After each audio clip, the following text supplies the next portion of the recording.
ବିଶ୍ୱକର୍ମା ପୂଜା ପାଇଁ ବିଶ୍ୱକର୍ମା ଟ୍ରଷ୍ଟର ପ୍ରସ୍ତୁତି ବୈଠକ।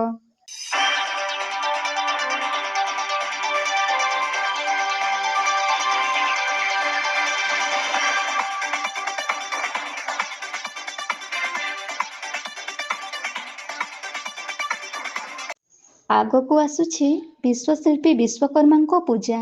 ବିଶ୍ୱକର୍ମା ପୂଜା ପାଇଁ ବିଭିନ୍ନ ସ୍ଥାନରେ ପ୍ରସ୍ତୁତି ପର୍ବ ପାଇଁ ବ୍ୟସ୍ତ ହେଉଥିବାର ଦୃଶ୍ୟ ଦେଖିବାକୁ ମିଳିଛି।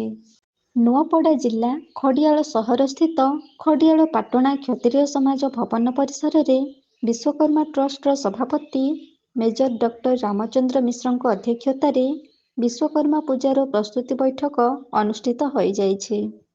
ଚଳିତ ସେପ୍ଟେମ୍ବର ମାସରେ ହେବାକୁ ଥିବା ବିଶ୍ୱକର୍ମା ପୂଜା ଉପରେ ପୁଙ୍ଖାନୁପୁଙ୍ଖ ଭାବରେ ଆଲୋଚନା କରାଯାଇଥିଲା।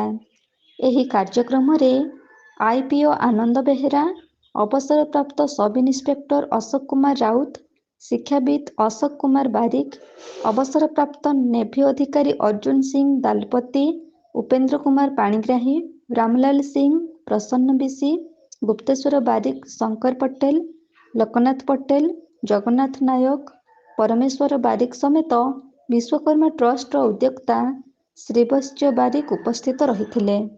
ଆଗାମୀ ବିଶ୍ୱକର୍ମା ପୂଜା କେମିତି ଶାନ୍ତି ଶୃଙ୍ଖଳାରେ ହେବା ସହିତ ଭକ୍ତମାନେ କେମିତି ଶୃଙ୍ଖଳାର ସହିତ ପୂଜା ଉପଭୋଗ କରିପାରିବେ ସେ ବିଷୟରେ ବୈଠକରେ ବିସ୍ତୃତ ଭାବରେ ଆଲୋଚନା କରାଯାଇଥିଲା।